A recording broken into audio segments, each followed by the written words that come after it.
आपका जो लेवल है यहाँ से इस चैप्टर से इंक्रीज हो जाता है फिजिक्स का। ठीक है, now if we talk about vectors, तो ये नाम तो हमने ना 9th स्टैंडर्ड में भी सुना हुआ है। अगर आप 9th स्टैंडर्ड के बारे में देखोगे, 9th स्टैंडर्ड के चैप्टर्स को पढ़ोगे, मोशन चैप्टर को पढ़ोगे, वहां पे 9th क्लास में चैप्टर है मोशन, तो आपको ये पता चलेगा कि वहां पे भी हम ना वेक्टर्स और स्केलर नाम के दो शब्द को पढ़ते थे। ठीक है, तो सिंपल सी बात है, उसी चीज से स्टार्ट करते हैं।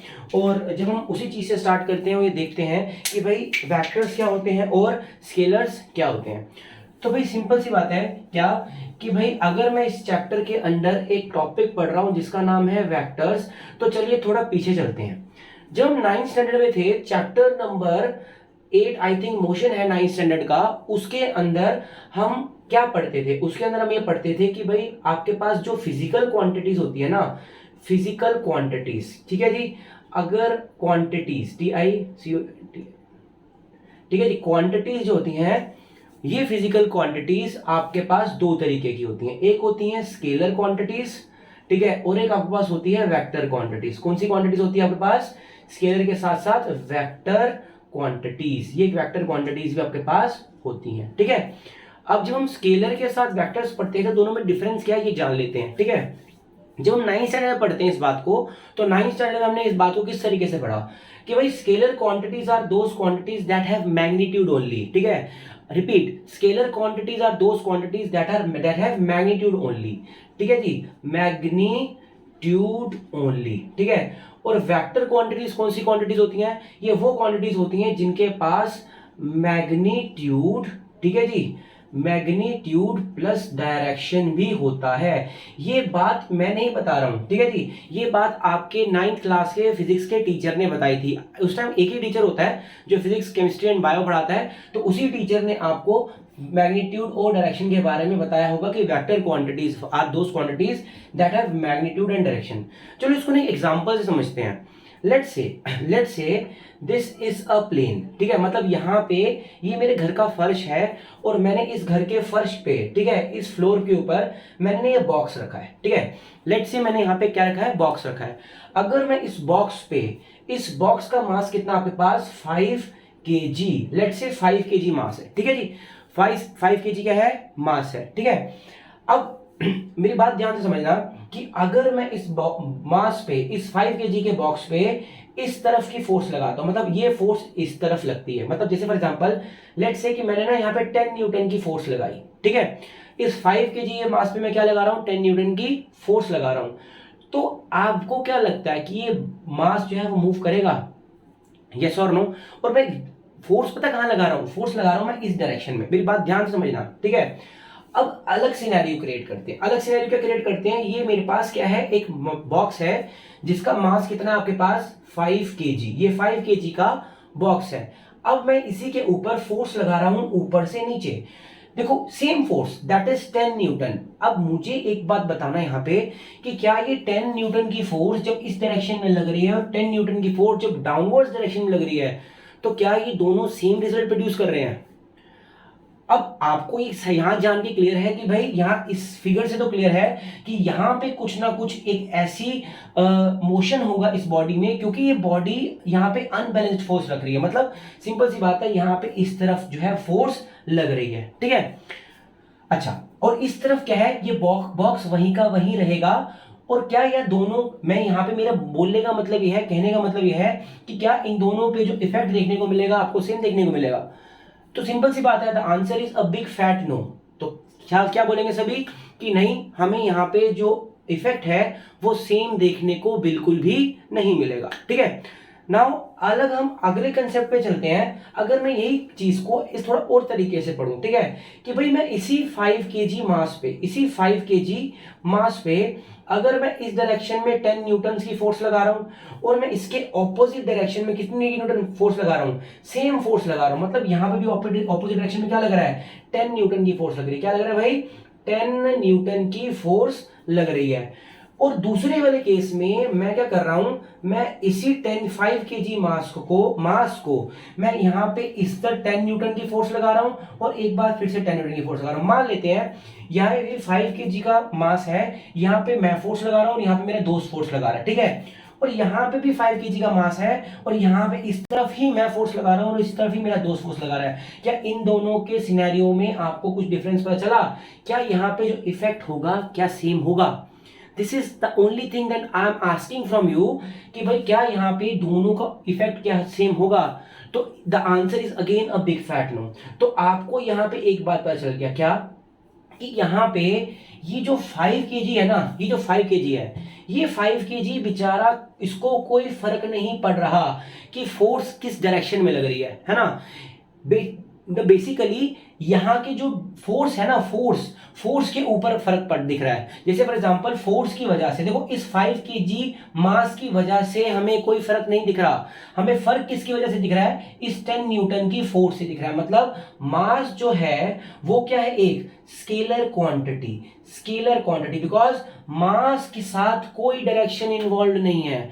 यहाँ पे मास रखा हुआ है, दैट मीन्स रखा हुआ है, इसके अंदर कोई डायरेक्शन इन्वॉल्व नहीं है।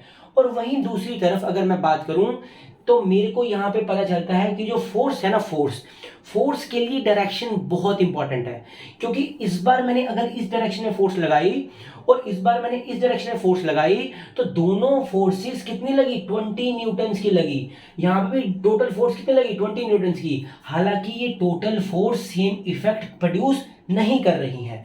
तो सिंपल सी बात है कि अगर आपने एक वेरीफाइड रिजल्ट प्रोड्यूस करना है और एक सेम रिजल्ट प्रोड्यूस करना है तो आपको यहाँ पे अलग अलग सिनेरियोज में अलग अलग फोर्सेस को रखना पड़ेगा, है ना। मतलब I am repeating it again कि अगर आपको यहाँ पे जो फोर्स है वो फोर्स से अगर आपने अलग अलग इफेक्ट्स देखने हैं तो आपको फोर्स को भी अलग अलग रखना पड़ेगा। इस बारे में हम यहाँ पे बात कर रहे हैं। अगेन अगर मैं दूसरे बारे में बात करूं, दूसरे बारे में ये बात करता हूं क्या, कि भाई अगर यहाँ पे मैं फोर्स को बोलूं तो फोर्स क्या है आपके पास? Force is 10 newton. Let's say इस वाले की बात करते हैं, लेकिन force is a vector quantity. क्यों क्वांटिटी है भाई vector? Because direction is very must. Force के अंदर डायरेक्शन का बहुत ज्यादा जरूरत है। इज इट ओके और नॉट? ठीक है कि नहीं? तो सिंपल सी बात है, यहाँ पे डायरेक्शन जो है वो बहुत इंपॉर्टेंट रोल प्ले कर रही है, इसी वजह से मैं वेक्टर्स के साथ डायरेक्शन जरूर बोलता हूं। ठीक है जी, आया बात समझ में? नहीं आया? चलो अब हम यहाँ पे बात करते हैं क्या, कि भाई मैं ना वेक्टर्स का रिप्रेजेंटेशन किस तरीके से करता हूं। हालांकि ये आपको शायद आई थिंक समझ में आ गया होगा। अगर आपको ये कंसेप्ट समझ में आ रहे हैं then you need to please is request to hit the like button, because ये जो वीडियो है तभी आगे जाकर रिकमेंड होती है, ठीक है नहीं? और ठीक है, तो this is something that is all about what? Vectors. Now next thing is कि हम वेक्टर्स को रिप्रेजेंट कैसे करते हैं? Represent of vectors. मेरी बात समझ में आ रही है नहीं आ रही? This is what? Representation of vectors. अब मैं वेक्टर्स को रिप्रेजेंट किस तरीके से करूंगा? देखो भाई सिंपल सी बात है, मेरी बात ध्यान समझना, कि अभी जब मैंने आपके सामने यहाँ पे 5 kg का ब्लॉक रखा था, ठीक है, उसी के साथ मैंने यहाँ पे 10 न्यूटन की फोर्स को जन्म दिया। मतलब मैंने 10 न्यूटन की फोर्स लगाई, तो मैंने इस फोर्स को किससे डिनोट किया? मैंने इस फोर्स को दर्शाया किससे? मैंने इस एरो से दर्शाया। अब ये जो एरो है ना, ये लेंथ ऑफ द एरो बताती है हमें कि वेक्टर क्या होगा। लेट्स से कि भाई अगर यहाँ पे जो वेक्टर है वो मेरे पास वेक्टर 10 न्यूटन का है, तो मैंने इतनी आपके पास लेंथ बना दी। अब दूसरे टाइम में मेरे पास वेक्टर 5 न्यूटन का है, तो मैंने इस तरीके का बना दिया। अब हालांकि अगर हम यहाँ सोचें तो हमारे पास न्यूटन नाम का कोई स्केल नहीं होता, ठीक है नहीं? Force is an effect. इसको आप वैसे नहीं लिख सकते कि भाई आप स्केल से मेजर कर रहे हो। हाँ, आप स्प्रिंग बैलेंस से जरूर मेजर कर सकते हो, ठीक है नहीं? लेकिन आप स्प्रिंग बैलेंस वही वाला बैलेंस होता है जो आपके घर में सिलेंडर देने वाला इंसान आता है और उस सिलेंडर को ऐसे पकड़ के वो उसको वेट करता है। आया बात समझ में? तो उसी तरीके से मतलब अल्टीमेटली वो जो वेट है वो डाउनवर्ड फोर्स लग रही है ना आपकी, तो आप उससे चेक कर रहे हो। हालांकि अभी जब लॉज ऑफ मोशन आएगा और ये आप इस वाले चैप्टर में भी थोड़ा सा इसके बारे में पढ़ेंगे, लेकिन हम बेसिकली फोर्स वाले चैप्टर में लॉज ऑफ मोशन में इसको काफी अच्छे से पढ़ने वाले हैं, जो स्प्रिंग बैलेंस वगैरह होता है और नीचे हम यहाँ पे लिखते हैं। अब मेरी बात समझिए ध्यान से, क्या कि ये वाला जो पार्ट है 10 न्यूटन्स, ठीक है, 10 न्यूटन्स को मैंने बड़ी एरो से डिनोट किया और मैंने 5 न्यूटन को छोटी एरो से डिनोट किया। अब मेरे पास एसेट न्यूटन का तो कोई ऐसा स्केल नहीं है ना, तो मैं क्या करूंगा, मैं यहाँ पे अपने स्केल के ऊपर, जैसे मैं स्केल के ऊपर 1 सेंटीमीटर होता है ना, this is 1 centimetre, 2 centimetre, 3 centimetre, 4 centimetre, तो मैं 5 न्यूटन को दिखाने के लिए 5 सेंटीमीटर की एक ना रे खींच लूंगा। उसी तरीके से 10 सेंटीमीटर को दिखाने के लिए मैं 10 सेंटीमीटर की यहाँ पे एक रे खींच लूंगा। अब आपको बता दूं कि मैं अब सेंटीमीटर से लिखूंगा, 1 सेंटीमीटर किसके बराबर हो जाएगा, 1 न्यूटन के बराबर हो जाएगा। तो यहाँ पे क्या दर्शा दिया मैंने, यहाँ पे मैंने बता दिया कि मैं यहाँ पे 10 न्यूटन और मैं यहाँ पे 5 न्यूटन को दिखा रहा हूँ, रिप्रेजेंट कर रहा हूँ। तो this is the representation of vector.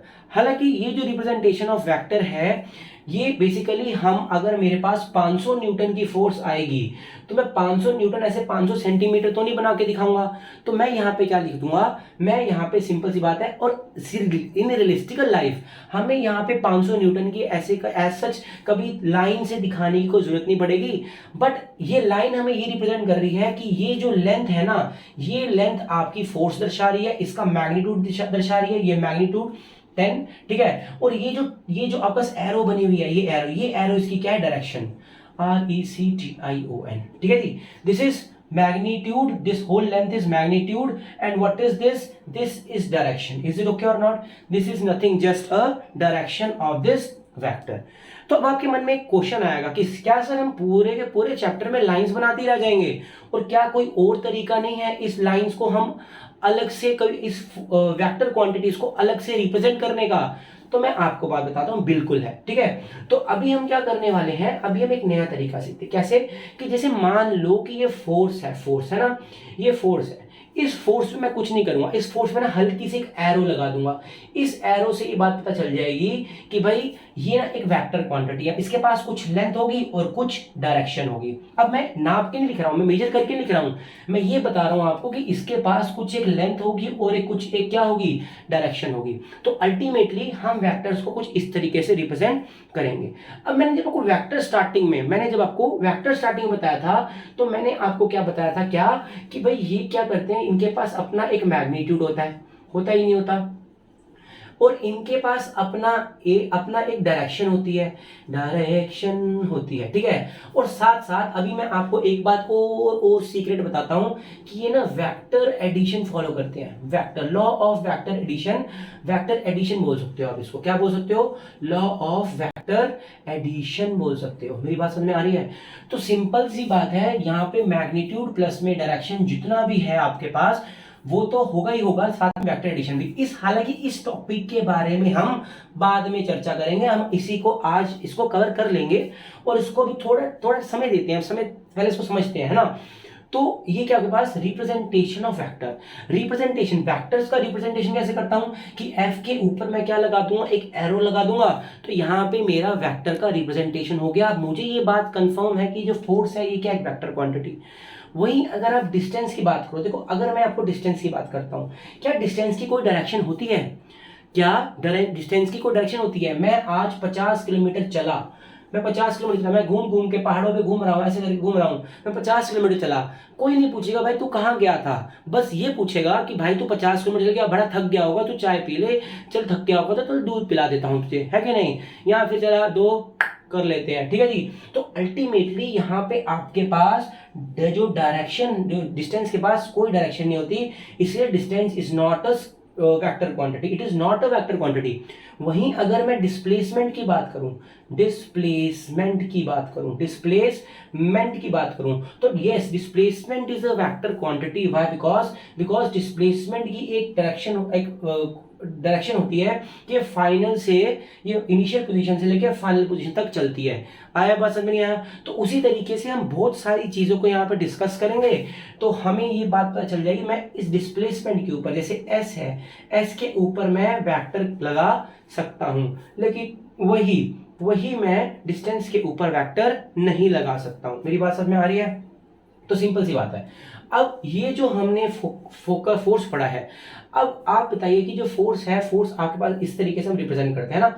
अभी जब मैंने आपको बात बताई क्या, कि ये जो मैग्नीट्यूड है वो डायरेक्शन जो है ये दोनों किसके पास होते हैं, ये दोनों फोर्स के पास होते हैं, होते नहीं होते। अब अगर मैंने फोर्स का मैग्नीट्यूड लिखना है, मान लो फोर्स 10 न्यूटन है ना, इन ईस्ट डायरेक्शन, किस डायरेक्शन में, ईस्ट डायरेक्शन में, समझ में आया नहीं आया।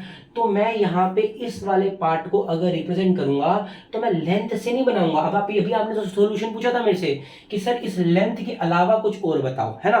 तो इस लेंथ के अलावा अगर मैं कुछ और बताऊं तो मैं ऐसे लिख दूंगा कि एफ को, एफ के मैग्नीट्यूड को या इस एफ की लेंथ को आप इस तरीके से एक्सप्रेस कर लो, दो डंडों के बीच में, ठीक है जी। अब ये जो दो डंडे हैं ना, इनको बोलते हैं मॉड। क्या बोलते हैं, अगर मैं इसको बोलूंगा तो क्या बोलूंगा, मॉड एफ, मॉड एफ, समझ में आ गया। वहीं अगर मैं बात करूंगा क्या, ईस्ट की, है ना, तो this east is a direction, तो मैं क्या बोलूंगा, एफ कैप, एफ कैप। मेरी बात समझ में आ रही है नहीं आ रही। तो अल्टीमेटली मैंने इस पूरे लेंथ को मैंने क्या बोला कि मॉड ऑफ एफ, मतलब magnitude of F, is it okay और नॉट। और वही मैंने इसको एफ कैप से बोला। देखो एफ कैप नहीं होता, ये एफ के ऊपर एरो है, it is just like a cap. जैसे मैंने किसी के सर पे टोपी पहनाई होती है ना, उसी तरीके से ये क्या है, एक कैप की तरह है। तो अगर ये कैप की तरह है तो मैं इसको ऐसे बोल सकता हूं कि भाई ये ही तो उठा के मैंने लगाई, ये तो एरो जो थी वो ऊपर आके कैप बन गई, सिंपल सी बात। तो मैं जब भी एफ फोर्स की बात करूंगा, है ना, फोर्स की बात करूंगा, तो मैं क्या बोलूंगा, मैं बोलूंगा एफ क्या, एफ अपॉन में, ये देखो एफ, ये क्या है, मॉड ऑफ एफ या मैग्नीट्यूड ऑफ एफ इनटू में F cap. Is it okay और नॉट, आया बात समझ में नहीं आया, ठीक है। तो कहीं कहीं जगह आपको ये भी पता चलेगा क्या, कि ये जो मॉड ऑफ एफ है ना, ये मॉड ऑफ एफ असलियत में हम जब मैग्नीट्यूड की बात करता हूं ना, मैग्नीट्यूड की बात करता हूं, तो ये मैग्नीट्यूड की बात करता हूं, तो ये मॉड ऑफ एफ जो है ऐसे भी लिख सकता हूं मैग्नीट्यूड, या फिर आपको कई जगह नॉर्मल ऐसे भी लिखने को मिल सकता है। मतलब इसके ऊपर कोई डायरेक्शन ही, नॉर्मल इसका मैग्नीट्यूड, डायरेक्शन हटा दी ना मैंने इसमें से। अब तो मैं जब एफ लिखूंगा तो सभी को पता है फोर्स एक वेक्टर क्वांटिटी है, तो अगर मैं इसको डायरेक्शन की विदाउट लिखूंगा तो यहाँ पे क्या आ जाएगा, सभी समझ जाएंगे भाई सिर्फ मैग्नीट्यूड की बात कर रहा है। लेकिन ज्यादातर बुक्स में आपको ऐसे मिलेगा और आप ऐसे ही फॉलो कीजिए, it would be better for you, ठीक है जी। तो सिंपल सी बात है। अच्छा चले चलते हैं, अब हम लास्ट कंसेप्ट को, इसी कंसेप्ट को पढ़ते हैं क्या, कि जो वेक्टर है, वेक्टर के पास मैग्नीट्यूड होता है, डायरेक्शन होती है। अब वेक्टर एडिशन का क्या रोल है।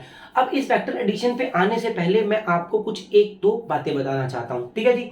कैसे, देखो जैसे फॉर एग्जांपल मैंने आपके सामने एक सिनेरियो क्रिएट किया, मैंने बोला कि भाई यहाँ पे आप खुद देखो क्या क्या क्या क्या क्या, देखो मेरी बात ध्यान से समझना।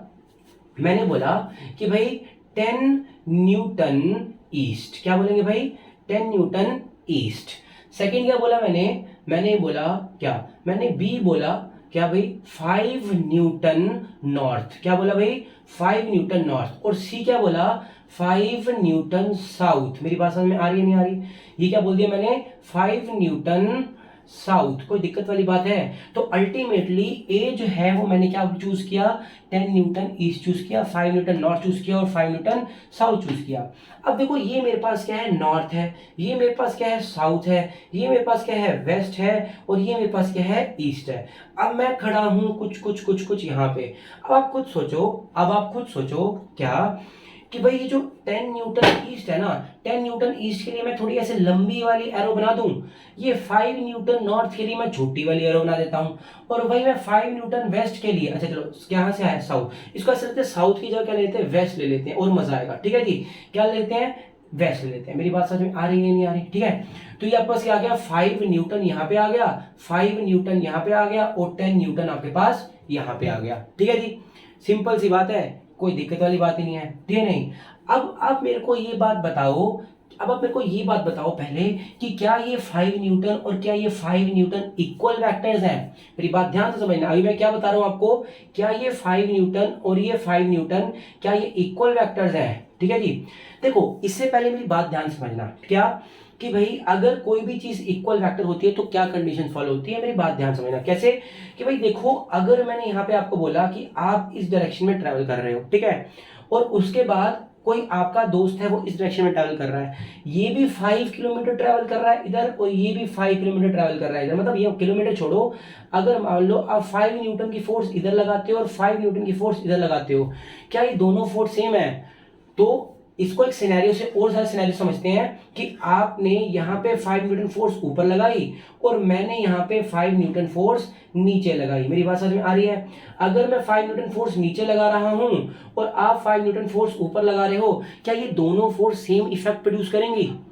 आप मेरे को प्लीज बड़े सोच के बताना, ये दोनों फोर्स सेम इफेक्ट प्रोड्यूस नहीं करेंगी, बिकॉज यहाँ पे दोनों का मैग्नीट्यूड तो सेम है, यहाँ पे दोनों का क्या है, मैग्नीट्यूड तो सेम है, लेकिन डायरेक्शन अलग है भैया, यहाँ पे डायरेक्शन क्या है, अलग है। तो it is very very simple to say कि इक्वल वेक्टर्स वो वाले वेक्टर्स होंगे जिनके पास जो डायरेक्शन और डिस्टेंस होगा, जो मतलब मैग्नीट्यूड होगा, वो दोनों आपस में क्या होंगे, सेम होंगे। मतलब magnitude as well as direction must be same in order to fulfil the condition of equality. Simple सी बात है, बहुत ज्यादा कुछ नहीं है इसके अंदर प्रॉब्लम, ठीक है। अब अगर आप देखोगे तो इस तरीके से, तो मैंने क्या बोला, यहाँ पे ऐसे करके बोल दिया, ठीक है। तो ये आपके पास कुछ सिनेरियो आ गया, ठीक है जी। अच्छा, अब मैं इसको ऐसे ही रहने देता हूं, इसके बाद ऊपर और चर्चा करेंगे। अभी हमें इसके ऊपर ये वेक्टर एडिशन के लिए समझाया है, अभी मैं आपको इसके बारे में बताता हूं, ठीक है।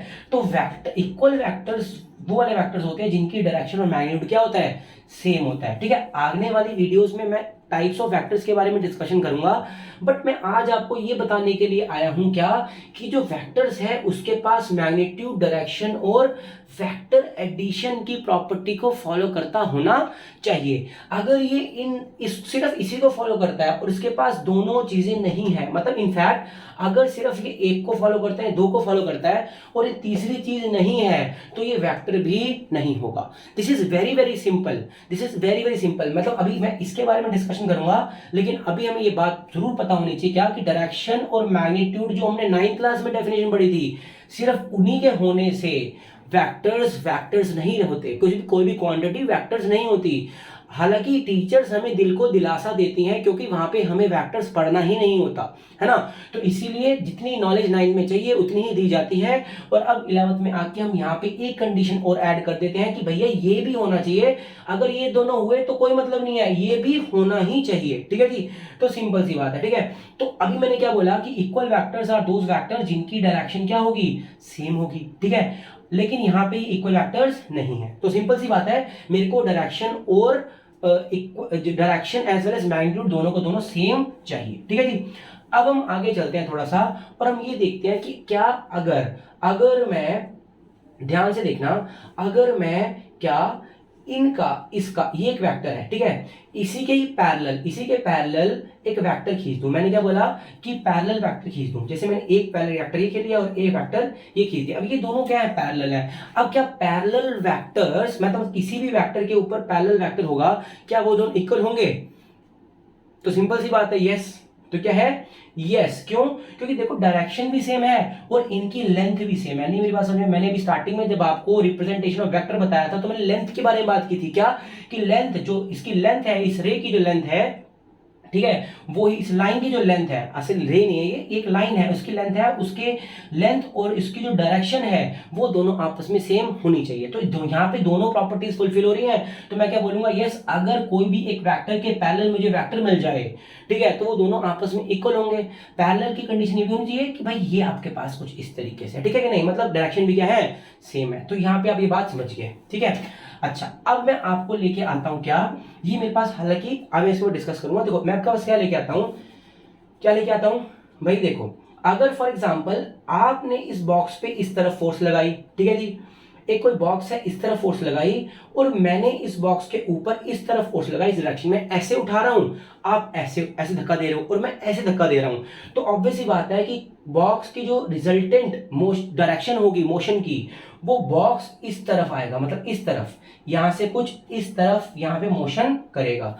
अगर बॉक्स कुछ इस डायरेक्शन में फोर्स लगाने के बाद या ऊपर वाले डायरेक्शन में फोर्स लगाने के बाद रिजल्टेंट इस तरीके से मोशन करा, तो मैं कह सकता हूं कि जो बॉक्स होगा ना, वो कहीं ना कहीं इस डायरेक्शन में मोशन करेगा, मतलब ऑब्वियसली हमें ये देखने में पता तो नहीं चलेगा, लेकिन असलियत में इन्हीं दोनों फोर्स का रिजल्ट जो है वो ये है। तो मैं इसको क्या बोलता हूं, इसको बोलता हूं रिजल्टेंट वेक्टर। क्या बोलते हैं? RESULTANT।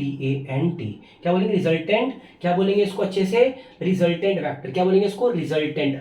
RESULTANT VECTOR। ठीक है।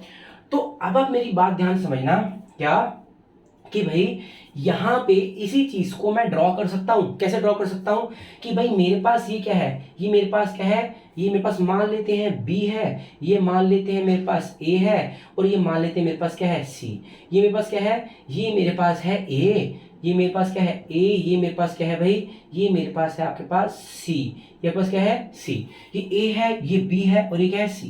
अब मैं क्या करने वाला हूं, मैं अगर इसके ऊपर देखूं जरा, तो भाई देखो, मैं अगर यही चीज देखो, यही इसी A को उठा के मैं ना पैरेलल शिफ्ट कर दूं, मतलब इसी A को उठा के, ऐसे A को उठा के मैं यहां से उठा के यहां शिफ्ट कर दूं, मतलब यहां से उठा के यहां शिफ्ट कर दूं, मतलब कुछ यहां पे इस तरीके से शिफ्ट कर दूं, है ना। तो अब बात बन जाएगी, और इस C को इधर का इधर रहने दो, मतलब ये C कुछ कैसे जाएगा, ये C कुछ ऐसे जाएगा, ऐसे जाएगा ना। तो असलियत में this is A, this is B, this is C। That's it. This is very very simple. मतलब कि A प्लस में B प्लस में C, मतलब A प्लस में B is equals to C। So this is the vector law of addition. मेरी बात समझ में आ रही है नहीं आ रही है? मतलब अगर कोई भी ऑब्जेक्ट, कोई भी फिजिकल क्वांटिटी का मोशन, फोर्स, या कोई भी कोई भी फिजिकल क्वांटिटी अगर इस रूल को फॉलो करती है कि मतलब अगर मेरे पास A प्लस बी, दो वेक्टर्स को प्लस करके एक उनका रिजल्टेंट आता है, मतलब दो वेक्टर्स को ऐड करके उनका रिजल्टेंट आता है, तो मैं क्या बोलूं? ऐड क्यों किया? अब देखो ऐड क्यों किया, कि यहां से ऐसे गया, यहां से ऐसे गया, उसके बाद असली फाइनल और इनिशियल में निकाल लिया हमने, मतलब this was the final position, this was the initial position, और ये कुछ इस तरीके से गया। तो अल्टीमेटली क्या हुआ कि भाई A को मैंने पहले ऐसे जाओ तो भी बात एक ही है, चाहे ऐसे जाओ तो भी बात एक ही है। मतलब इफेक्ट इसका यही वाला, इसी पे ही चेप देना है हमने, मतलब यही इफेक्ट इसी पे चिपका देना है। क्यों? क्योंकि अगर मैं ऊपर की डायरेक्शन में फोर्स लगा रहा हूं, इस डायरेक्शन में फोर्स लगा रहा हूं, मोशन तो इसी डायरेक्शन में हो रहा है ना। मेरी बात समझ में आ रही है? तो मतलब फोर्स, रिजल्टेंट फोर्स कहां लग रही है? इस डायरेक्शन में लग रही है। तो मैं इसी A को उठा के, अच्छा सॉरी, दिस वाज B, क्या बोल सकता हूं मैं इसको बोलूंगा B, और इसको क्या बोलूंगा? A बोलूंगा। मैंने यहां देखा नहीं ध्यान से, ठीक है। जी पास क्या, आपके पास क्या A को ही मैंने उठा के ऊपर चिपका दिया, मतलब इसी को यहां से A को उठा के मैं ऐसे करके ऊपर ले आया, और इसी C को आगे एक्सटेंड कर दिया, और ये A ऊपर आ गया। मेरी बात समझ में आ रही है? तो मैंने भी आपको थोड़ी देर पहले बताया था कि पैरेलल जो है, पैरेलल अगर मैं शिफ्ट करता हूं किसी भी एक वेक्टर को, तो वो जो वेक्टर होता है वो इक्वल ही होता है अपने जो इनिशियली जो मैंने वेक्टर बनाया होगा उसके, ठीक है। तो अल्टीमेटली यहाँ पे मैंने आपको यहाँ पे सारी बात बता दी, ठीक है। तो अभी मैं क्या कर सकता हूँ, देखो अगर मेरे को यहाँ पे इसका रिजल्टेंट निकालना है, देखो मैं रिजल्टेंट निकालने के बता रहा हूँ क्या, कि भाई देखो अगर मुझे इसका यहाँ पे रिजल्टेंट निकालना है तो मेरे को क्या करना पड़ेगा, पहले मैं इसके फाइनल पॉइंट को, इसके जो ये आपका एरो है उसके ऊपर मैं दूसरे वाले की टेल लेके आ जाऊं, तो सिंपल सी बात है, दूसरे वाले की क्या लेके आ जाऊंगा? टेल लेके आ जाऊंगा। अब ये मेरे पास 5 न्यूटन इधर ऐसे बन रहा होगा, और ये 10 न्यूटन मेरे पास कैसे बन रहा होगा? ये 5 न्यूटन ऐसे बन रहा होगा, ये 5 न्यूटन ऐसे बन रहा होगा, और ये 10 न्यूटन ऐसे बन रहा होगा। और उसी तरीके से अगर मैं बात करूं तो अब क्या होगा, अभी ये जो 10 न्यूटन है, इस 10 न्यूटन को उठा के मैं यहां से हटा के मैं इसी के ऊपर शिफ्ट कर दूं, बात तो एक ही है सर। देखो यहां पे शिफ्ट कर दूं, बात एक है, या फिर मैं इसी के साथ इसके पीछे शिफ्ट कर दूं, तो भी तो बात एक है 10 न्यूटन को। नहीं मेरी बात समझ में? क्यों? क्योंकि सिंपल सी बात है कि अल्टीमेटली 5 इधर लगाया, 10 इधर लगाया, ये 5 यहां तक की लेंथ तो एक दूसरे से कैंसिल होगी ना, ये लेंथ यहां तक की और ये लेंथ आपस में कैंसिल होगी ना, तो असलियत में इफेक्ट तो इसके बाद में पड़ेगा ना। तो इसीलिए अगर जो मोशन होगा वो कैसे होगा? वो ऐसे होगा। मेरी बात समझ में आ रही है? तो ये वाला पार्ट क्या होगा आपके पास? This is resultant, RESULTANT BECTOR। तो मतलब ये आपका एक तरीके से एग्जांपल्स भी हैं कुछ कई बुक्स के अंदर, आपका वही चीज मैं आपको थोड़ा समझा रहा हूं, और आप अगर इसको और अच्छे से करेंगे then you will build a strong base in physics. Otherwise आपको फिजिक्स एक ऐसा डर की तरह सताएगा कि आप समझ ही नहीं पाओगे कि हम इसको किस तरीके से बाहर निकलना है, ठीक है। सो सिंपल सी बात है, this is this was the representation of vector. Vector क्या होते हैं मैंने आपको भी बताया कि सिर्फ और सिर्फ मैग्नीट्यूड और डायरेक्शन नहीं होना चाहिए, वेक्टर एडिशन भी फॉलो होना चाहिए। अगर कोई भी वेक्टर एडिशन फॉलो करता है कोई गिवन वेक्टर, तो आप उसको बोलोगे कि भाई हाँ ये वेक्टर है। कोई भी फिजिकल क्वांटिटी अगर वेक्टर एडिशन फॉलो करे तो वो क्या है, एक वेक्टर है, अदरवाइज वो वेक्टर नहीं है। ठीक है, सो this is just like an introduction, it was in fact an introduction. तो इंट्रोडक्शन के साथ साथ आप और भी चीजें अच्छे से करिए, ठीक है। और आपको कोई भी क्वेरी आती है, कोई भी प्रॉब्लम आती है, तो then you can write down your problem in the comment box. और आप बताइए कि आपको इस चैप्टर में और क्या क्या, इस वीडियो में क्या क्या चीज अच्छी लगी और आप क्या क्या इम्प्रोवाइजेशन इस वीडियोस में चाहते हैं, then we are ready to do that. ठीक है, तो सिंपल सी बात है, मिलते हैं अगली कक्षा में, अगली क्लास में। Till then bye bye, Shaba खैर, शिवरात्रि, सायनारायण, टिंग टोंग। ठीक है जी, मिलते हैं, बाय।